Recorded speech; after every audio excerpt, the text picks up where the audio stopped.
तो भाई पहला पेपर ख़त्म हो चुका है, अभी सेकंड पेपर है 2 घंटे बाद। तो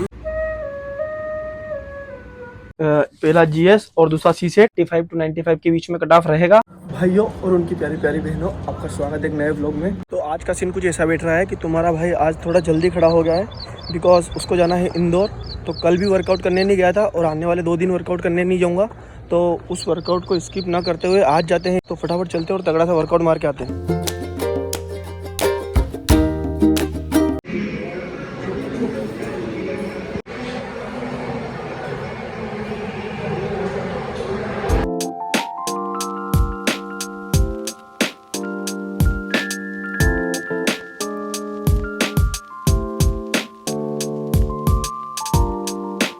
तो भाई आज ठीक है, थोड़ा ज़्यादा टाइम लगा अदर दिन के हिसाब से, पर आज अपना वर्कआउट हो गया कंप्लीट।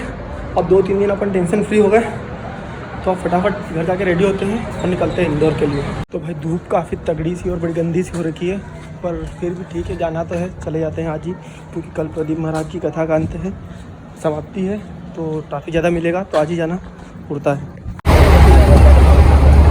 भाई बनी रो तू तारो का 4 घंटा बस में बैठी आयो, 70 किलोमीटर न 4 घंटा लगे बस वहाँ। तो भाई कल आपने देखा कि 70 किलोमीटर 3.5-4 घंटे लगे आने में मेरे को घर से। तो मैं सीधा दोस्त के रूम पे गया, वहाँ अपन ने एक करंट अफेयर और एक सीसेट का पेपर लगाया, और उसके बाद फिर मैं शाम को आ गया था मामा जी के घर, क्योंकि वहाँ पर तो दोस्त लोग रात भर शायद सोते नहीं सोते, पढ़ने नहीं देते, तो इसलिए हाँ अब सोच रहा हूँ कि अब सुबह जाऊँगा, क्योंकि पिछली बार सीसेट का पेपर काफ़ी टफ आया था, तो इस बार सीसेट को थोड़ा हेवी लेते हैं, ना कि लाइटली। तो अभी जाएंगे और 2-3 सीसेट पेपर वहीं लगाएंगे। उससे पहले यहाँ नहा धो के रेडी होकर खाना वाना खाता हूँ, अभी जा रहा हूँ खाना खाने, उसके बाद आऊँगा, उसके बाद रेडी होकर सीधा दोस्तों के रूम पे जाएंगे, जहाँ हम लोग 2-3 सीसेट के पेपर लगाएंगे। पहले 2023 को, फिर 2022 को 2 सवाल पर करना पड़ेगा आज, क्योंकि कल दिक्कत हुई जाए फिर। भाई पढ़ते पढ़ते थोड़ा देर थक गए थे, तो हमारे विक्रम भाई द्वारा बांसुरी सुनाई जाएगी।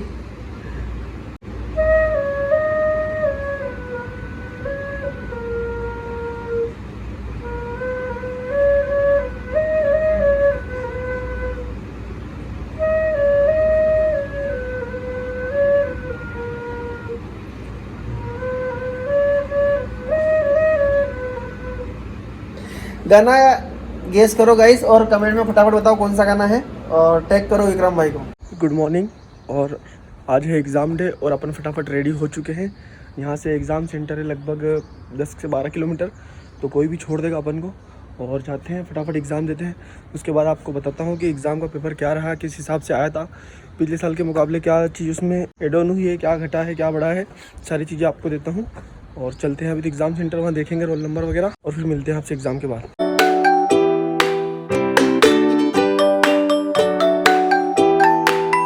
तो भाई ये रहा अपना सेंटर। तो भाई फाइनली अब आप अपने पहुंच गए अपने एग्ज़ाम सेंटर पर, और रोल नंबर वगैरह भी चेक कर लिया, एक्चुअली यहीं पर है अपना रोल नंबर भी। और अब देखते हैं कितने में एंट्री चालू होती है, लगभग 9:30 बजे का पेपर है, तो 8:30 बजे समथिंग एंट्री चालू हो जाएगी। और फटाफट जाते हैं और पेपर दे के आते हैं। उसके बाद आपको बताते हैं कि पेपर का सिस्टम पिछली बार से कैसा रहा, और पिछली बार के मुकाबले क्या कैसा था, सब कुछ सारी डिटेल देता हूँ मैं आपको, ठीक है। तो भाई पहला पेपर ख़त्म हो चुका है, अभी सेकंड पेपर है 2 घंटे बाद।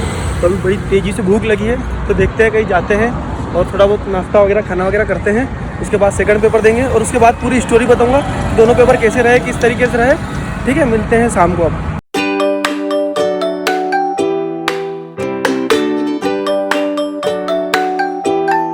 तो अब हम बात करेंगे दोनों पेपर की, पहला जीएस और दूसरा सीसेट। तो जीएस की बात करें तो जीएस में अभी इस बार पेपर का पैटर्न काफ़ी चेंज हो गया है। जैसे 2022 में था उसी टाइप से पेपर आया है। जो क्वेश्चन हम लोग पिछली बार देखे थे, केवल 1 सही है, केवल 2 सही है, केवल 3 सही है, केवल 4 सही है, ये क्वेश्चन काफी कम कर दिए हैं।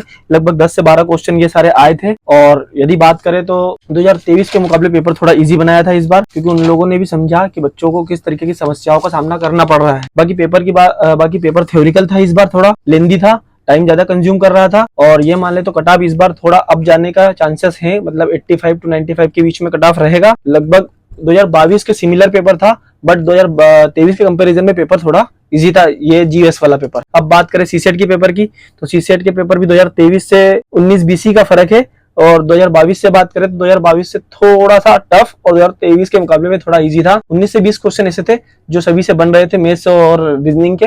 जो कॉम्प्रिहेंशन के क्वेश्चन थे वो ज्यादा लेंथी थे और वो समझ में भी नहीं आ रहे थे। तो ओवरऑल ये बात देखें तो सीसेट का जो पैटर्न है वो चेंज होते जा रहा है। थोड़ा सा हल्का सा उसमें ये देखने को मिल रहा है कि पेपर का लेवल अप हो रहा है सीसेट का, जिसमें हम 66 नंबर भी स्कोर करने में काफी तकलीफों का सामना कर रहे हैं। बट इस बार हो सकता है कि क्योंकि मैथ्स रीजनिंग थोड़ी सरल रही थी पिछली बार से, तो हो सकता है कि अधिकतर लोगों को इसमें थोड़ी बहुत सहूलियत मिली होगी। और जीएस और सीसेट इसी तरीके से 2 पेपर आए थे इस बार। और हाँ, जीएस में एक चीज ये रही कि जियोग्राफी और पॉलिटी का जो पैटर्न था और जो क्वेश्चन आए थे वो थोड़े इजी बना दिए गए थे पिछले साल के मुकाबले। बट ओवरऑल देखें तो कट ऑफ इस बार 85 to 95 के बीच में ही रहेगा, इससे अप नहीं जाएगा ना ही इससे डाउन जाएगा। यदि आपके नंबर 95 से ऊपर आ रहे हैं तो आप मेंस की तैयारी बिल्कुल कर सकते हैं। तो मेरा एक्सपीरियंस ये रहा कि मैंने टोटल 88 क्वेश्चन के समथिंग अराउंड अटेम्प्ट किए हैं और लगभग 56 या 57 के समथिंग सीसेट में अटेम्प्ट किए हैं। मिस्टेक की बात करें तो इस तरीके से, क्योंकि लास्ट ईयर मेरे से 3-4 क्वेश्चन में ये मिस्टेक हो गई थी कि मैं भरना चाह रहा था बी वाला ऑप्शन, लेकिन मैंने सी वाला ऑप्शन दूसरे क्वेश्चन में भर दिया था। तो 2-4 क्वेश्चन मेरे इस तरीके से बिगड़ गए थे। इस बार मैंने बहुत ध्यान से भरी है आंसर की, तो जो बी लगाना था उसमें बी ही लगाया, जिसमें सी लगाना था वो इसमें सी लगाया था। अब हो सकता है रिजल्ट पॉजिटिव आए नेगेटिव आए, तो उसके लिए मैं और भी काम करूंगा और आगे भी तैयारी करता रहूंगा। बट आप लोगों को यही बताना था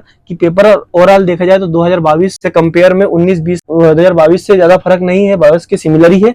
बट 23 के मुकाबले थोड़ा सा इजी था और 22 के बरोबर मान सकते हैं कि बरोबर ही था। और आपसे भी यही आशा करता हूँ रिजल्ट पॉजिटिव आए नेगेटिव आए, कोई टेंशन लेने की जरूरत नहीं है। इस बार नहीं होगा तो अगले बार होगा, अगले बार नहीं होगा तो और किसी एग्जाम में होगा, क्योंकि जीवन हमारा एक ही है और हम नहीं चाहते कि किसी भी तरीके के अनैतिक या किसी भी प्रकार का कुछ गलत कदम उठाएं, क्योंकि हमारे पीछे बहुत सारे लोग जुड़े हैं। बी पॉजिटिव रहना जरूरी है और ऐसी एग्जाम तो आती जाती है, कोई जीवन का अंत नहीं होता। और ये मान लो कि जीवन इसके बगैर खत्म नहीं होता, आप लोगों के लिए बहुत सारी अपॉर्चुनिटी रहेगी। हाँ, संघर्ष करना हमारा काम है, काम करना हमारा भी धर्म है, इसको करते रहेंगे, चाहे सिलेक्शन हो या ना हो 100% देते रहेंगे। और आपसे भी यही उम्मीद करूंगा कि आप लोगों का जल्दी से जल्दी सिलेक्शन हो जाए, ठीक है। और तब तक के लिए जय श्री राम। यदि किसी भी प्रकार का और वीडियो चाहिए तो आप लोग प्लीज कमेंट करके बताइए। तब तक के लिए जय श्री राम।